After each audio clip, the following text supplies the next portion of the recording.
శ్రీమాత్రే నమ. జయ గురు దత్తాత్రేయ నమ.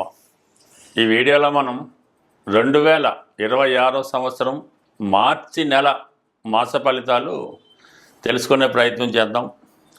ప్రధానంగా కొన్ని గ్రహాలు మార్చి నెలలో మార్పు చెందడం జరుగుతుంది. అందులో గురుగ్రహం ఈ మార్చి నెల 11వ తారీఖున రుజుగమనంలోకి మారడం జరుగుతుంది.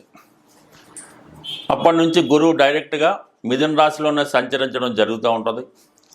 అలాగే మార్చి నెల 1వ తారీఖున శుక్రగ్రహం, ప్రధానంగా శుక్రుడు మీనరాశిలో ప్రవేశించి అక్కడ ఒక 25 రోజుల పాటు ఉచ్చస్థితిలో ఉండడం, అది కొన్ని రాశుల వారికి మాలవీయ మహాపురుష యోగం అనే పంచమహాపురుష యోగం ఏర్పడుతుంది. ఇక ప్రధానంగా కుజుడు ఇంచుమించుగా మనకి మార్చి నెలంతా కూడా అటు ఇటుగా కుంభరాశి అందే సంచరించడం జరుగుతూ ఉంది. ఇక ప్రధానంగా బుధుడు ఎక్కువ రోజుల పాటు మిథున రాశిలో సంచరిస్తూ ఫిబ్రవరి 26 నుంచి ఇంచుమించు మార్చి 21వ తారీఖు వరకు మన కుంభరాశిలో బుధగ్రహం వక్రగమనంలో సంచరించడం జరుగుతూ ఉంది. సో దీని ప్రభావం ఆర్థిక పరిస్థితి మీద, షేర్ మార్కెట్ మీద ఎక్కువగా ఉండడం జరుగుతూ ఉంటుంది.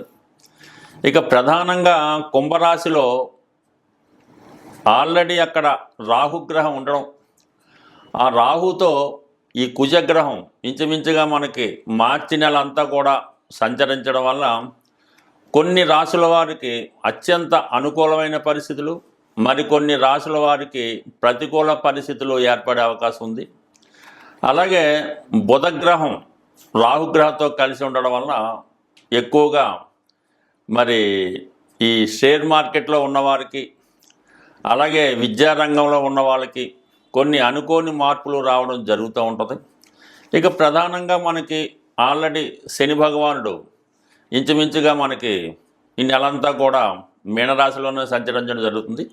అయితే మీనరాశిలో సంచరిస్తూ తన మిత్రుడైనటువంటి శుక్రగ్రహంతో కలిసి 25 రోజుల పాటు సంచరించడం వల్ల ఇది స్త్రీలకి చాలా అనుకూలంగా ఉంటుంది. కొన్ని రాశుల వారికి అత్యంత శుభ ఫలితం ఇవ్వడం జరుగుతూ ఉంటుంది.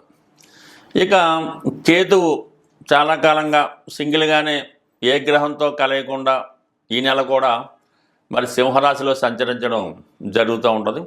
ప్రధానంగా ఈ మార్చి నెల ఏ రాశుల వారికి ఏ విధంగా ఉంటుంది, వాళ్ళు ప్రధానంగా ఏ గ్రహాలకి పరిహారం చేయించుకోవాలి, అలాగే ప్రధానంగా ఏంటంటే ఇదే నెలలో మనకి ఉగాది కూడా రావడం జరుగుతూ ఉంది. మరి ఉగాది నుంచి మనం మళ్ళా కొత్త ఫలితాలు తెలుసుకుందాం.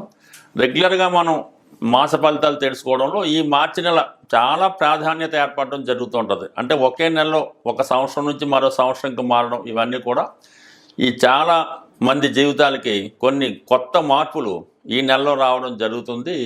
స్వస్తి. ఈ వీడియోలో మనం కుంభరాశి వారికి 2026 మార్చి నెల ఫలితాలు తెలుసుకునే ప్రయత్నం చేద్దాం. మరి కుంభరాశి వారికి ఈ నెల ప్రారంభంలో ధనస్థానంలో గొప్ప యోగం ఒకటి ఏర్పడింది. ప్రధానంగా శుక్రుడు ఈ కుంభరాశి వారికి యోగకారకుడు, చతుర్థ భాగ్యాధిపతిగా. మరి వారి జీవితంలో, వారి జన్మజాతకంలో శుక్రుడు ఎంత బలంగా ఉంటే వారి జీవితం అంత సంతోషంగా ఆనందంగా ఉంటుంది. అలాగే భార్య నుంచి అనుకూలత కూడా ఏర్పడుతూ ఉంటుంది.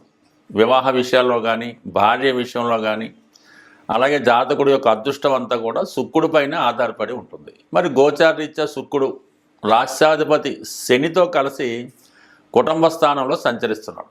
సో దీన్ని బట్టి ఏంటంటే మీ కుటుంబంలో అంటే ఏదో ఒక శుభకార్యం అన్నది ఈ సమయంలో జరుగుతుంది. దానికి తగినటువంటి ఏర్పాట్లు చేసుకోవడం కానీ, ఏదైనా పెళ్లి ప్రయత్నాలు ఏమైనా జరుగుతుంటే అది మీ కుటుంబంలో మీ పిల్లలకో ఎవరికో ఒకరికి జరిగే అవకాశం ఉన్నది.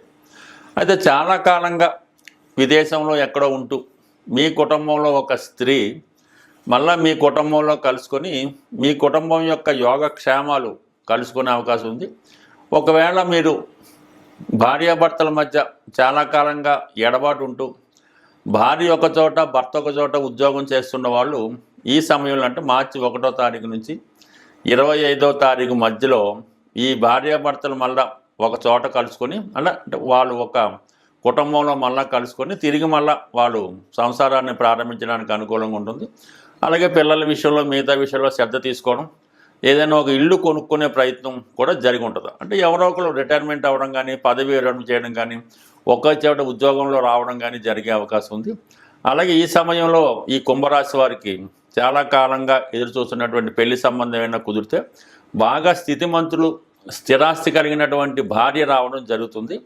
అమ్మాయి అయితే కూడా ఒక మంచి కుటుంబంలో ఆమె ఎంటర్ అయ్యే అవకాశం ఉంది. కాబట్టి ఈ కుంభరాశి వారికి జీవితంలో ప్రధాన సమస్యలైనటువంటి వివాహం, దాని సమస్యలు సాల్వ్ అవుతాయి. ఆర్థిక పరంగా అనుకూలత ఏర్పడుతుంది. మరి ఈ కుటుంబ విషయాలు ఇంకా ఏలినాటి శని 3rd ఫేజ్లో ఉండడం, ఇదంతా కూడా మళ్ళా ఎడబాటు ఉన్నటువంటి భార్యాభర్తలు తిరిగి కలుసుకోవడం, అలాగే కుటుంబంలో ఆదాయం పెరగడం, కుటుంబ ఆదాయం పెరగడం, కుటుంబంలో ఎవరో ఒకరికి ఉద్యోగం వచ్చి స్థిరపడడం, ఇవన్నీ కూడా కొన్ని ప్రధాన మార్పులు ఈ నెలలో ఈ రాశి వారికి జరిగే అవకాశం ఉంది. అయితే ఇంకా రాశి అందే 4 గ్రహాలు సంచరించడం జరుగుతుంది. ప్రధానంగా బుధుడు ఈ రాశిలో సంచరిస్తూ రాహుతో కలిసి ఉండడం వల్ల కొన్ని ఆర్థిక సంబంధించిన విషయాల్లో ఏదైనా స్పెక్యులేషన్ కానీ, షేర్ మార్కెట్ కానీ, ఇటువంటి ఆర్థిక విషయాల్లో అనుకోకుండా కొన్ని చికాకులు ఏర్పడే అవకాశం ఉంది. కాబట్టి ఇప్పుడిప్పుడే మీ జీవితం గాడిలో పడుతుంది. కాబట్టి ఎటువంటి స్పెక్యులేషన్ వ్యవహారాలు కానీ, మనీ ట్రాన్సాక్షన్స్ కానీ, డబ్బుతో ప్రయోగాలు కానీ చేయకుండా జాగ్రత్తగా వ్యవహరించవలసి ఉంటుంది. అయితే విద్యార్థులకి ఇది చాలా మంచి నాలెడ్జ్ పెరుగుతూ ఉంటుంది. వాళ్ళకి మంచి విద్యా అవకాశాలు రావడం జరుగుతూ ఉంటుంది. ఇది ప్రధానంగా ఉద్యోగస్తులకి ఈ రాశి అందే కుజుడు అలాగే రవి కూడా ఉండడం వల్ల, కుజుడు ఈ నెలంతా ఇదే రాశిలో సంచరించడం వల్ల ఎవరైతే కొత్త ఉద్యోగానికి ప్రయత్నం చేస్తున్నారో, అది ఏదైనా క్రీడారంగంలో వారినా కానీ, ఈ పోలీస్ డిపార్ట్మెంట్ సంబంధించింది కానీ, ఏదో ఒక బాధ్యత కలిగినటువంటి ఉద్యోగ ప్రయత్నాలు, వాళ్ళు సెక్యూరిటీ గార్డ్ అవ్వచ్చు, పోలీస్ డిపార్ట్మెంట్ అవ్వచ్చు, ఏదన్నా ఒక బాధ్యత కలిగినటువంటి ఉద్యోగంలో ప్రవేశించడానికి చాలా వరకు ఈ గ్రహస్థితి అనుకూలిస్తుంది. దాంతో రవి కూడా ఈ మార్చి 15 వరకు సంచరించడం వల్ల ప్రభుత్వ రంగ సంస్థల్లో ఒక టెంపరీ ఉద్యోగం లాంటిదన్నా లభించే అవకాశం ఉంది.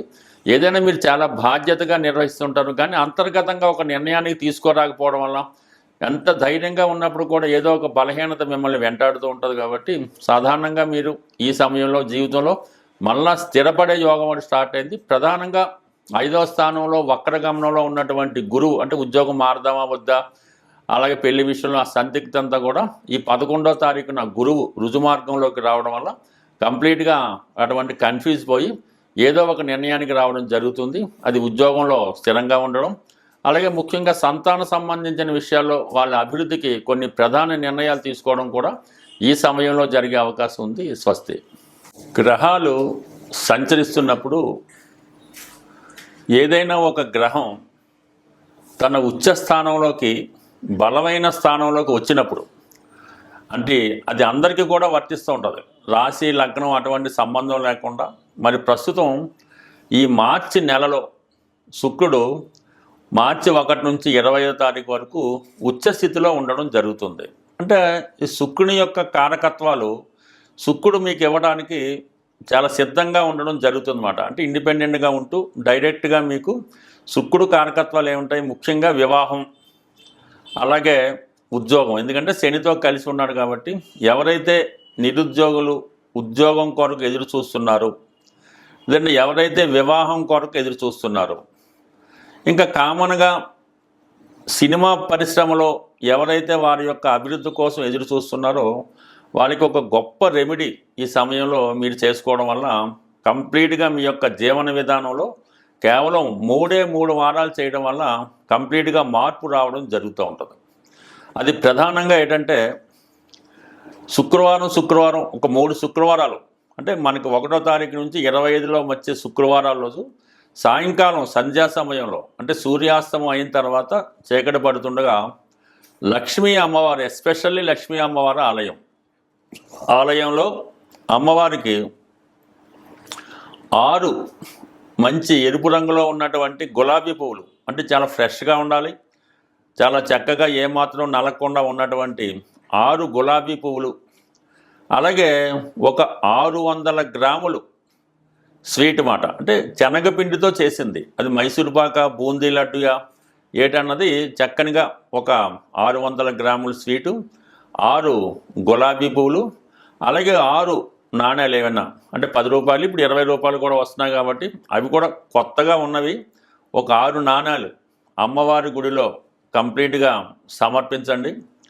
ఆటోమేటిక్గా ఈ 3 వారాలు అమ్మవారికి ఆ విధంగా సమర్పిస్తూ అదే దేవాలయంలో మీరు సుమారుగా ఒక 15 నిమిషాల పాటు స్థిరంగా కూర్చొని లక్ష్మీ అష్టోత్తరమో, లక్ష్మీ స్తోత్రమో, కనకదార స్తోత్రమో ఏదో ఒకటి విధి విధానంగా వింటూ ఆ శుక్రవారం రోజు చాలా పవిత్రంగా ఉండాలన్నమాట.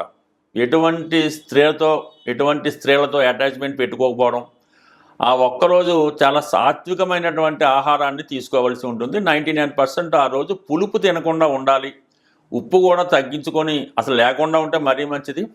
ఆ రోజు చాలా నియమంగా ఉంటూ బ్రహ్మచర్యాన్ని పాటిస్తూ ఎటువంటి వ్యసనాలకి, బలహీనతలకి లోనవ్వకుండా వీలైతే ఆ శుక్రవారం అంతా కూడా ధనాన్ని పొదుపుగా చేయవలసి ఉంటుంది. అంటే ఏదో ఖర్చులు గిచ్చులు ఆ విధంగా ఈ విధంగా డొనేషన్లు ఏమీ లేకుండా ప్రశాంతంగా ఆ 3 శుక్రవారాలు మీరు కంప్లీట్గా చేయండి. ఈ 3వ వారం పూర్తయిన తర్వాత మీరు దేనికోసమైతే ఆశించి ప్రయత్నం చేశారో ఆ ప్రయత్నం తప్పకుండా, అంటే ఇది కేవలం శుక్రుడు ఉచ్చులో ఉండగా మాత్రమే చేయవలసి ఉంటుంది. అది కంప్లీట్గా మీకు ఆ ఫలితం అన్నది రావడం జరుగుతుంటుంది. ఎస్పెషల్లీ మీరు ఆ శుక్రవారం దేవాలయానికి వెళ్ళినప్పుడు వీలైతే సాంప్రదాయ వస్తువులు, సాంప్రదాయ దుస్తులు, పట్టు వస్త్రాలు లాంటివి ధరించాలి. అప్పటికప్పుడు, అంటే పొద్దున్నంతా ధరించినవి కాకుండా అప్పటికప్పుడు ఫ్రెష్గా ధరించి, ఎంత ఫ్రెష్గా ఎంత మంచి వస్త్రాలు ధరించి వెళ్తారో అంత మంచి ఫలితం మీకు రావడం జరుగుతుంది.